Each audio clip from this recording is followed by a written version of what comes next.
यदि हम शारीरिक शिक्षा के अर्थ की बात करें तो होलसम डेवलपमेंट एक चहुमुखी विकास से संबंध रखती है। एक भ्रांति है समाज में कि हमारे केवल शारीरिक, जो आपने कहा भौतिक शरीर की ही वृद्धि होती है, विकास होता है।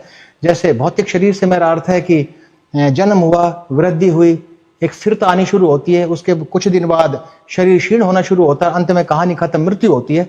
इस केवल भौतिक शरीर के या एक उसको सुदृढ़ करने के लिए केवल शरीर शिक्षा की उपयोगिता नहीं है।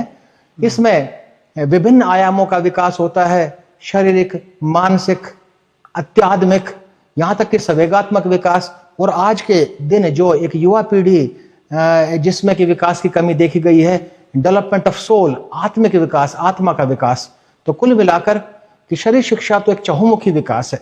Body and mind can not be separated. शरीर में कुछ घटित होगा, अनिवार्य रूप से मन को प्रभावित करेगा। मन में कुछ भी घटित होगा, वो शरीर को अनिवार्य रूप से प्रभावित करेगा। और शारीरिक शिक्षा और योग के क्षेत्र में गतिविधियां दोनों को ही प्रभावित करती हैं, शारीरिक विकास भी और मानसिक विकास भी। आजकल तो बच्चे अपने मन पर नियंत्रण ही नहीं पा रहे हैं। अगर मन को नियंत्रित करना, और मन के बारे में आप देखिए, मन में ड्युअलिटी है, दोहरापन है। वो आपका अच्छा भी सोचता है तो आपसे कुछ ऐसा भी करवा सकता है जो आपके लिए बड़ा खतरनाक हो। उसको आज की युवा पीढ़ी में नियंत्रित करना आवश्यक है। शारीरिक शिक्षा और यहाँ तक कि खेल के माध्यम से हम इन सभी एक आंतरिक क्षमताओं का विकास तक भी करते हैं। आध्यात्मिक विकास भी होता है, शारीरिक विकास भी होता है, और यहाँ तक कि सामाजिक विकास। मान लीजिए मैं अभी 14 साल का एक युवा हूं, कोई भी युवा है, तो अगर वो खेलता है और नहीं खेलता है तो क्या फर्क होगा?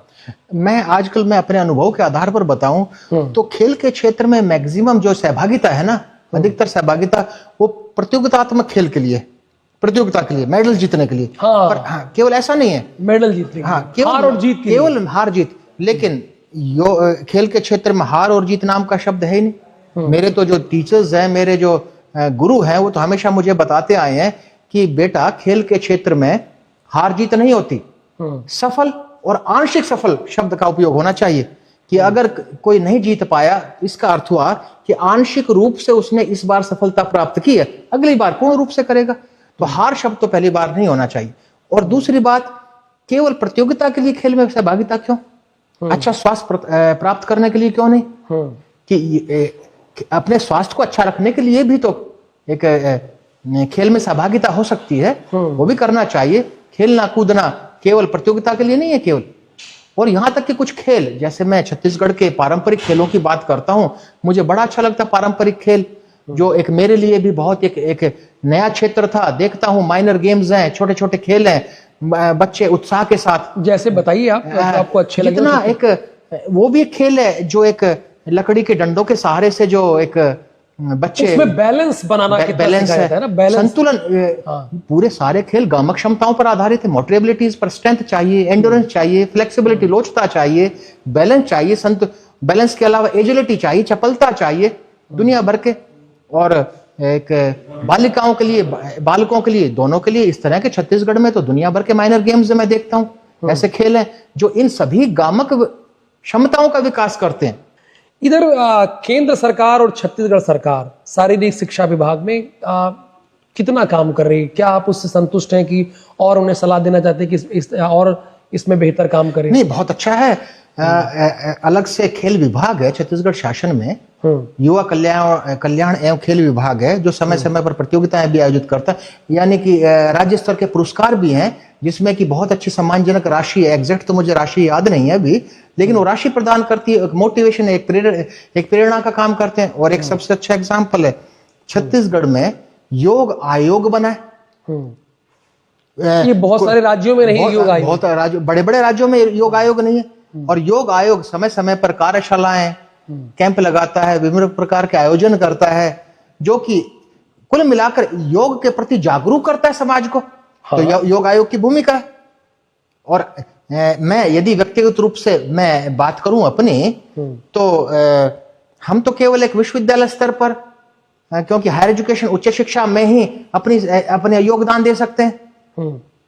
नेचर ऑफ रेस्पॉन्सिबिलिटी जैसा उत्तरदायित्व है हमारा। लेकिन एक और बात, आपने कहा फैसिलिटीज बहुत अच्छी हैं, सब कुछ अच्छा, सब, लेकिन जो ये फैसिलिटीज हैं, सुविधाएं, ये तो एक वैभव का केवल प्रतीक है। हम सब से मेरा अर्थ है कि हम टीचर्स, योग शिक्षक, प्रोफेसर्स, ये आदर्श के प्रतीक है। हाँ बिल्कुल। लेकिन उत्कृष्टता के प्रतीक तो विद्यार्थी है ना। हाँ, तो उत्कृष्टता तो उन पर निर्भर करेगी, उसके प्रतीक है। तो प्रयास रहता है विश्वविद्यालय स्तर पर कि हम विद्यार्थियों को ऐसी शिक्षा दें कि वो अच्छा उत्कृष्ट प्रदर्शन करें हर क्षेत्र में।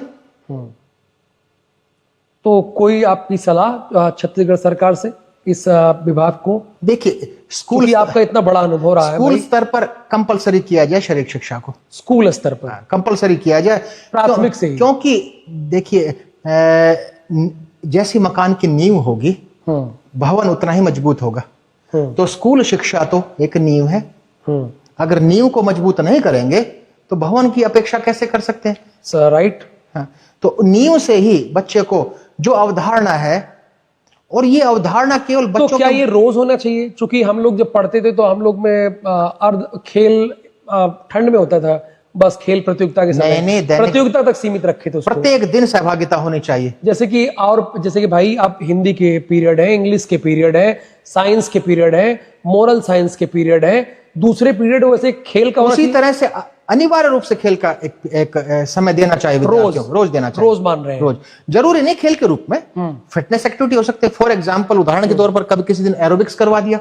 आप पोलैंड में विजिटिंग प्रोफेसर के तौर पर गए, जर्मनी में भी शायद आप गए, वहां पे जर्मनी में जी। तो वहां की तुलना अगर यहां से करें तो वहां आपने क्या पाया भारत और उन देशों में? देखिए, वहां वो खेल और योग को कितना महत्व देते हैं, क्योंकि योग तो हमारा है। नहीं, वहां का तो एक मुझे देखा, विद्यार्थी अपने स्तर पर ही सहभागिता करते हैं, प्रैक्टिस करते हैं, अभ्यास करते हैं। कोचिंग बहुत अच्छे, कोचिंग का स्तर बहुत अच्छा है, साइंटिफिक ट्रेनिंग देते हैं।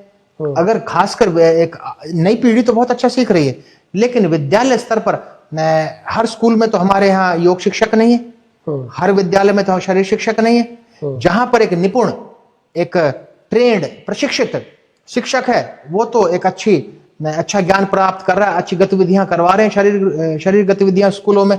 लेकिन जहां पर प्रशिक्षक ही नहीं है, वो तो हो सकता है ऐसी गतिविधियां बच्चे अपने आप करते हो जिसके कि सकारात्मक प्रभाव नहीं, नकारात्मक प्रभाव पड़ते हो। फॉर एग्जाम्पल, कुछ ऐसी एक्सरसाइज होते हैं जो हमारे नी पर नकारात्मक प्रभाव छोड़े। तो उन सब की क्या सही है, क्या गलत है, यह जानकारी होना भी जरूरी है, और वो बिना प्रशिक्षित शिक्षक के नहीं हो सकता। और एक और बात मैं सुझाव देना चाहूंगा, यदि आपके चैनल से ये एक बात पहुंचे, जितने भी पॉलिसी मेकर्स हैं, जितने भी एक नीतियों का निर्माण करते हैं उन तक, तो समय समय पर कैंप का आयोजन हो, समय समय पर। लेकिन वो केवल विद्यार्थियों के लिए नहीं, प्रशिक्षकों के लिए, क्योंकि लेटेस्ट नॉलेज है। भाई, ज्ञान में तो वृद्धि हमेशा होती रही है, जो लेटेस्ट ट्रेंड्स हैं तो करना पड़ेगा, अपडेट करना पड़ेगा, ट्रेनर को भी अपडेट करना पड़ेगा। तो दो है, केवल ट्रेंड नहीं, नई चीजों का नहीं, रिफ्रेश भी तो करें। वो भूल रहे हैं, उनको रिफ्रेश भी तो करें। बिल्कुल। योग को और खेल को हमारे जीवन में कितना इंपॉर्टेंट रोल है वो आपने बताया। और भाई, सिर्फ प्रतियोगिता तक ही आप खेल को सीमित मत रखिए, इन्होंने कहा। और प्रोफेसर साहब ने एक बात और कही है जो इनकी फिलॉसफी भी है। देखिए, हार नहीं होता, आंशिक जीत। एक जीत होती है और एक आंशिक जीत होती है, यानी हार को अपने दिमाग से आपको डिलीट करना है। और दूसरी बात, एक बड़ी काम की बात कही है प्रोफेसर साहब ने, जो इनका रिसर्च है, इस पर इन्होंने फोकस दिया है कि तत्कालिक सुख के लिए, छोटे सुख के लिए बड़े सुख को मत आप त्याग दीजिए। भाई, अगर तत्कालिक सुख की तरफ आप भागेंगे तो बड़े सुख से वंचित रह जाएंगे। बहुत धन्यवाद प्रोफेसर साहब, आपको भी बहुत बहुत धन्यवाद। आपको नमस्कार।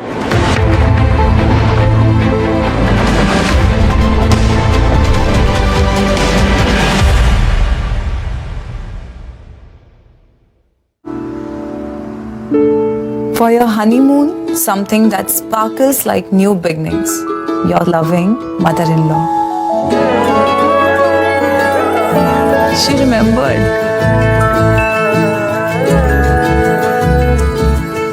Perfect. शादी का सीजन और आगे साथ 3 दिन का द वेडिंग कलेक्शन 23 से 25 जनवरी। हर रिश्ते के लिए परफेक्ट डायमंड ज्वेलरी। एक संकल्प, करोड़ों के भरोसे का एक संकल्प, निरंतर सफलता का, एक संकल्प नित नई कामयाबियों का, और एक संकल्प मजबूती का, और रिश्ता सदियों का। Nakoda TMT।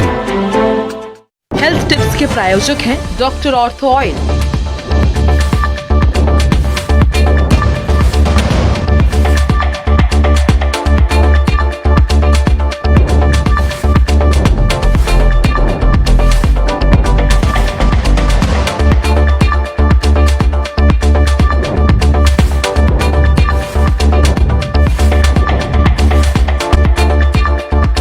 Doctor ortho Ayurvedic oil एवं कैप्सूल, जोड़ों के दर्द की बेजोड़ दवा।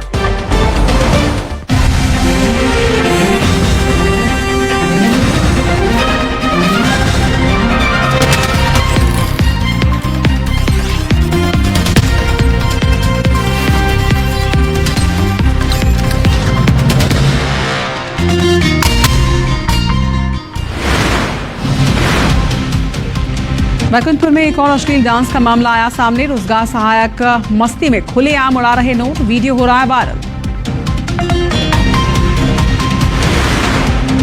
मौलावानपुर में किसान की आत्महत्या पर सियासत। कांग्रेस ने कहा कि धान खरीदी ना होने से किसान ने की खुदकुशी। बीजेपी ने व्यापार में घाटे की बताई वजह। रायपुर में फिर सामने आई PWD की लापरवाही। मरम्मत के एक हफ्ते बाद ही सड़क में दरारें। खराब सड़क की खबर के बाद कराई गई थी मरम्मत। कोरबा में लोहे का पुल चुराने वाले गिरोह पर शिकंजा। 5 आरोपी गिरफ्तार, 10 आरोपियों की तलाश जारी।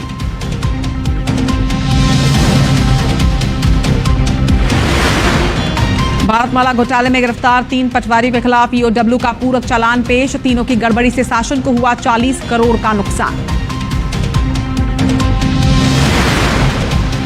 महिला DSP कल्पना वर्मा के खिलाफ FIR की मांग। एंटी नक्सल ऑपरेशन की गोपनीय जानकारियां लीक करने का है आरोप।